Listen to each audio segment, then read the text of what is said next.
So for my brother, sponsorship gave our family hope. Moreover, for my son and all the children in Cambodia today, your partnership gives them a future where hemophilia doesn't hold them back. You are truly saving our lives and a family one at a time.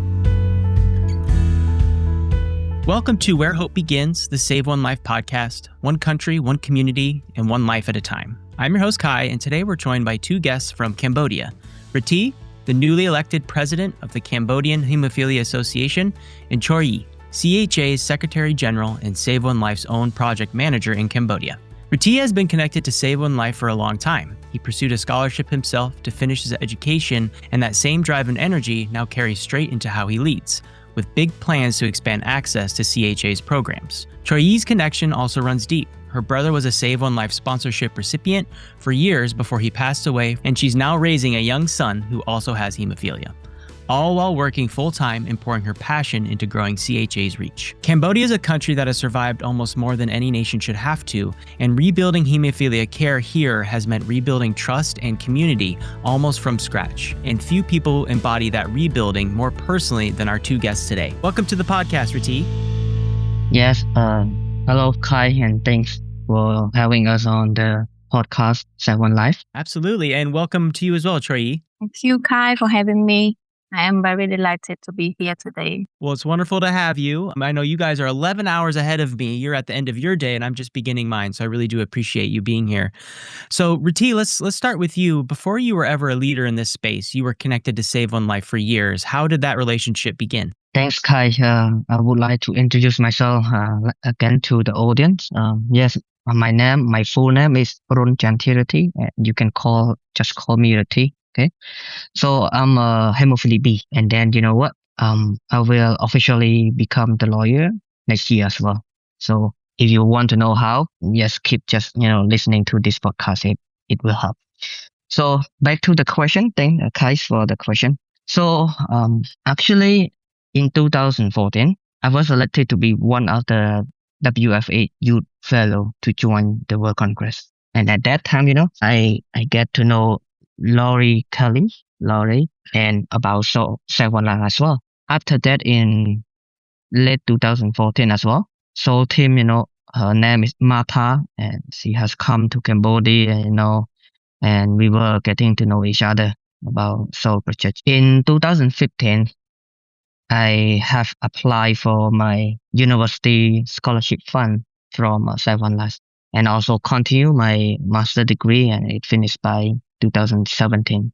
So this is all the way that I get to know Save One Life, and also I would like to thanks so much to Save One Life for support me in this journey as well. That's all, Kai. That's how I know Save One Life. Yeah, well, it's certainly just the beginning. So I guess tell our audience about what that scholarship meant to you, and how did it change your life being able to finish your education? I think this is a good question. It really the important question. For me, I believe in the power of knowledge. And my life with hemophilia has left me many scars. I mean, a real scar, not just a scar. A real scar on my head, on my face, on my leg. I used to have the surgery at least 2 times with my head when I was a kid. My cheek got the surgery as well, and my leg, my right knee, got 2 times as well surgery, and it was so bad, and I cannot walk. And my family used the bamboo. They made it to make my leg straight. So I was isolated. I think that I could not do anything related to the physical job. So that's why I think the education can protect me in the good place for the rest of my life. That's why there's no, pushing back. Just go and go for more with the education. Wow, it's such a powerful story and such a reminder of what Save One Life is more than just access to medical care. It's this idea of what is a better life when you have hemophilia. So Choryee, I'd like to ask you now. Your connection to this community began with your brother, who was a Save One Life sponsorship recipient as well. Can you tell us about him? Yes, thank you, Kai. Growing up in Cambodia, actually, we didn't have a access to factor or proper medical treatment. Honestly, back then, we didn't even know what factor concentrate really was. Whenever my brother had a joint bleed, all we could do was give him Nexi and hold ice against his joints. To me, as his sister, I tried so hard to help him at the time. I remember lugging around heavy bags of ice to put on his swollen knees, but he was so young and in so much pain that he would cry and beg me to take off because it was just too freezing. When we spent so many nights fighting actually together because I felt so helpless. But today, Savon Life eventually connected with us at the time, and gave our family real hope through sponsorship. But back then, treatment was still so limited. The tragedy to my brother, he passed away from the bleeding. Well, thank you for sharing that story. And, I think what's familiar is being a sibling to someone with hemophilia and kind of feeling helpless, as you were talking about. And you're also now raising a young son who has hemophilia. What does it mean to be a mother navigating that? Yes, it gives me two roles that constantly fit into each other. So whenever my son has a bleed, my heart breaks all over again as a mother, and I'm instantly reminded of my brother. But unlike when we were kids, we now have knowledge and a strong community and actual support.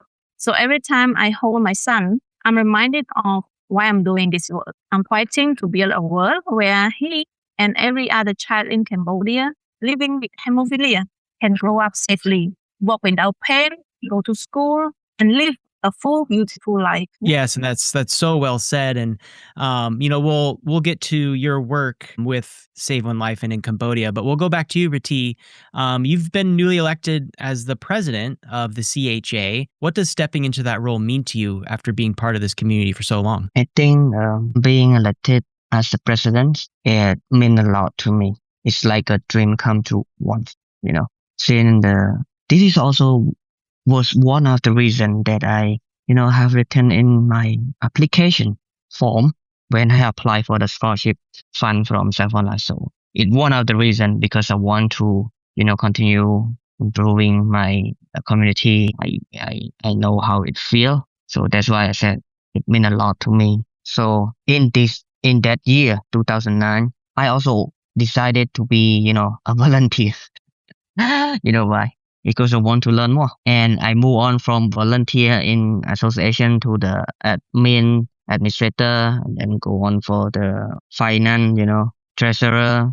And the last position that I hold in 2019 was vice president. I mean, it with that period, it means 10 years that I have involved with the association.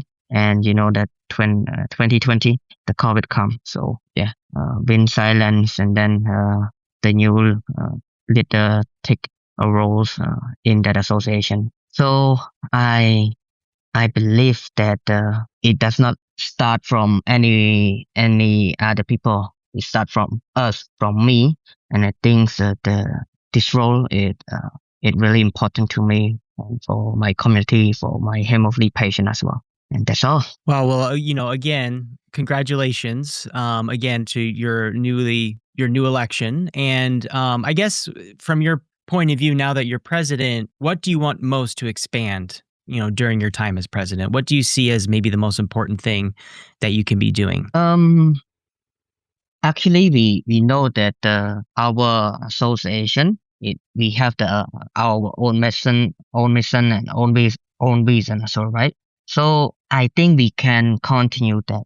I mean, we can continue that things because we dedicated to support people with hemophilia in Cambodia through patient support, education, advocacy, awareness, and improve access to the treatment and care. But the first thing I want to do here in association is to get the member involved in the association. Because, I'm alone, or not only once, but the whole team, the whole member can sustain the future of the association. So my first thing to do is to get them involved, and we did a great job as well. Within the 3 months, we have set up, the Siem Reap chapter in the provinces group. We have set up the youth group, at least 5 people member involved. We have set up the women group. This is a good one because there are like about 10 women, the mother of the patient involved, and they really active, and I'm happy with that as well. And another group is our volunteer group that is from the many university student like medical, like other maybe more than 10 volunteer now with us. So in short, I would like to improve my board member, my member to have, with a clear structure and full capacity in order to sustain this association. That's my goal. That's it as well. No, it's so good to hear. And, I think what I'm hearing is this idea of community. So, finding those with hemophilia to bring them into the community and, Yes. creating communities within community, right? Because the experience as a woman with hemophilia is different than that if you're a man with hemophilia. And yes, it's so good to hear that the community aspect Right. is very much a part of your work. Thanks, Kai. Thanks. Yeah. And for you, Choryee, I know that you're the Secretary General of the CHA, and you're also Save One Life's project manager. So talk to us about what that looks like. It's kind of a mix of administration, community outreach, and direct patient support. So actually, part of my week is spent organizing child leadership meetings, managing database record, and prepare our twice a year Save One Life sponsorship distribution. So other part is spend communicating directly with families, hemophilia families, checking in on patients and coordinating some emergency care when severe bleeds happen. So this is a part of my work with hemophilia. Fantastic. And, Rithy, I'm sure not much can get done over there without the help of Choryee. Am I right? Yes, not only Choryee, the whole team, because Yes, we got at least almost like 6 to 8 people get involved in our operation right now. Mhm. So, like I said, it's not me and it's not everyone's, but the whole team. Have the same goal, have the same commitment that we all want to improve our community in Cambodia. Absolutely, absolutely. So let's go back a little bit and talk about what hemophilia care was like, in the early 2000s when Save One Life's Project Share, became a consistent source of factor. What can you talk to us a little bit about what care was like before the involvement of Save One Life and what it looks like today as a result? Awareness was, basically nearly zero. Most families assume their child was cursed, bad of luck, suffering from bad of luck, because no one had ever heard of word hemophilia. It's strange. Medical staff had very limited training also. And without Project Share donating factor concentrate, patients just relied strictly on frozen plasma. And that just took hours to administer and wasn't nearly as effective. And actually, like for my brother, sometimes we, like I said earlier, we didn't know much. So we just use ice. That's it. Yeah. And so Rithy, from kind of your experience coming through that and hearing how Choryee was talking about it, what's the difference today since 2008 and the involvement of Save One Life? How has treatment gotten better, or how has access gotten better for families? So I would like to recall things like Choryee said. The association was formed by Professor Supha and Robin Devanis. She was a lab from, I think, she joined with Dr. Professor Supha to establish the CHA in 2008. So they started from 2005 and then officially registered as the association in 2008 in the Ministry of Interior. So from that time to now to the present, I think we have done a great job with the treatment. And plus, when we have the support from Save One Life over the budget share, over the beneficiary, distribution, as well as the WFH donation, the humanitarian aid program. So we can see that there were 2 hospitals were set up. So this is the successful one. This is a successful job for hemophilia community. So we have one in Phnom Penh, we call National Pediatric Hospital. The second one is Angkor Hospital for Children in Siem Reap province, that we have the Angkor Wat Temple. Maybe everyone know Angkor Wat Temple. So right now we see that from zero to now we have 2 labs, we have 2 hospital, ATC, and then we diagnose at least almost to 500. I think from the data that I got from the hospital, I think at least more than almost like 500 patient was diagnosed. Mm. So I believe this is a good success as well, and we have done a great job. And Save One Life also playing a good role where they got the money, the supporting money, where the patient can use for the treatment, for the travel, for the education, and something that where they need it. So thanks to that as well, thanks to Save One Life for putting a lot and effort, and as well as the great partnership with Cambodia to help the patient with the hemophilia in the developing country like Cambodia. Yeah, absolutely. I mean, obviously, he's come so far, and with your as president, it'll only go further and further, which is just very exciting for families. So in Choryee, I just wanted to ask, from your point of view, what do you feel is the biggest barrier families are still facing today? For the problem currently, the hardest part, I mean, we are facing today is that we have like factor scarce, the factor that we receive from Save On Life and WFA. Yes, just these 2 that we received a sponsor for factors. So like I mentioned earlier that this support is still not enough for us. So some of the family facing a lot of difficulties when they are bleeding. Like we remember previously, not long ago, one patient, he had to do the surgery, and for child we just we do the advertisement so that the families can gather their factors. So most of us, they don't have factors, and some families just can give only like 2 or 3 to him. So this is what we are really facing on. So we hope that we can receive more donations and in a regular basis. Would like to add on Sure. Choryee. In short, what she mentioned is correct. We challenge with the factor. Okay, currently we have enough factor 8 for the patient through the year. That's okay.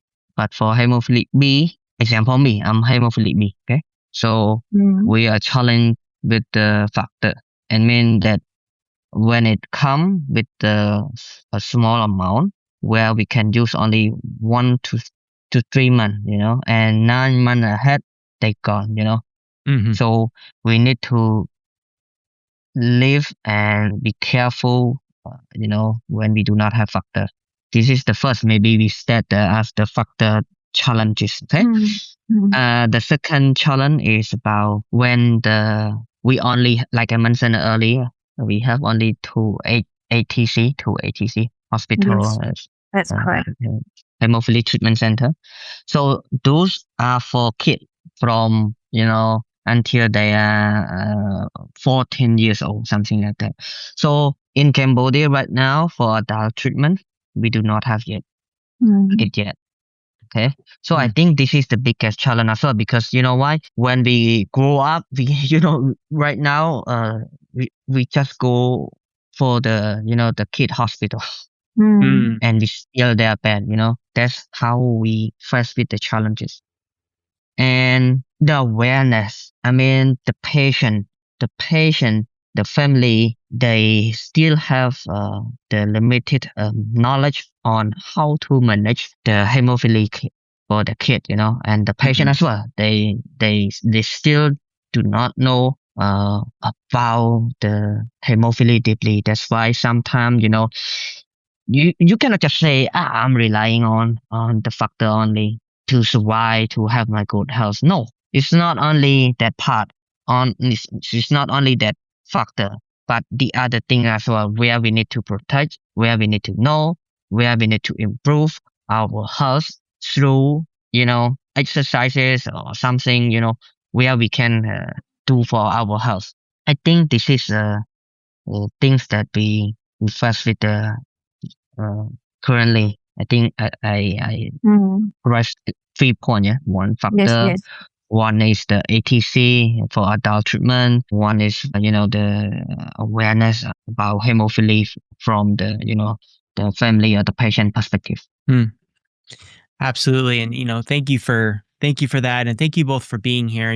As we wrap up our conversation, Rithy, I'll start with you.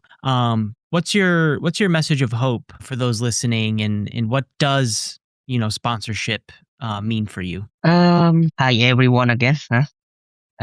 For those who listen to this point, I think you want to hear, because I said in the early that I will become the lawyer next year officially. So, the sponsorship from Save One Life really help a lot, to change my life. So how? They change the way I think, the way I work, the way I involve myself in the health, in my career, in my community, in my society, to be a better version day by day. So with that support, and I believe that someone like also believe in me. That's why, they give me the scholarship. And now as the result, at least I'm here to continue the association, and as well as having a good life from the support back then, Really thanks to Save One Life for that. And I hope that this message can go through to the patient in the developing country, who get the support from Save One Life. Never ever stop learning, okay? Keep going with your education more and more. You will be strong enough to explore things, and it will help to you yourself, and you will get the opportunity to help the community as well if you want. And that's from me to our audience. It's a beautiful message, and I really appreciate your passion around education. I think it's so important. And so Choryee, when you think about your brother and and now your son, can you talk to our audience about what sponsorship means to someone like you? Thank you, Kai. Really appreciate for that questions because my brother was a sole beneficiaries, and now it's my brother. What I want to say is that I want soul and every sponsor also and partner to know that their support does so much more than power bills. It grants a child right to live their study and dream. So for my brother, sponsorship gave a family hope. Moreover, for my son and all the children in Cambodia today, your partnership gives them a future where hemophilia doesn't hold them back. You are truly saving our lives and a family one at a time. I really appreciate your support and sponsor. And as a Save One Life project manager, I will try my best to support each and everyone in the community and make this sponsorship become useful to our beneficiary. That's all from me. Well, thank you so much for being here, Choryee and Rithy. I really appreciate you coming on to share your stories and share the impact that the sponsorship with Save One Life has to your community in Cambodia. So thanks again for being here. Thank you, Kai. Yes, thanks, Kai. Of course. And to learn more about Save One Life and how sponsorship transforms lives, visit saveonelife.net/sponsorship. If you'd like to support the mission, please follow the show, leave a review, and share this episode with someone who believes dignity and opportunity should never depend on geography. I'm Kai, and this is Where Hope Begins, the Save One Life podcast. One country, one community, and one life at a time.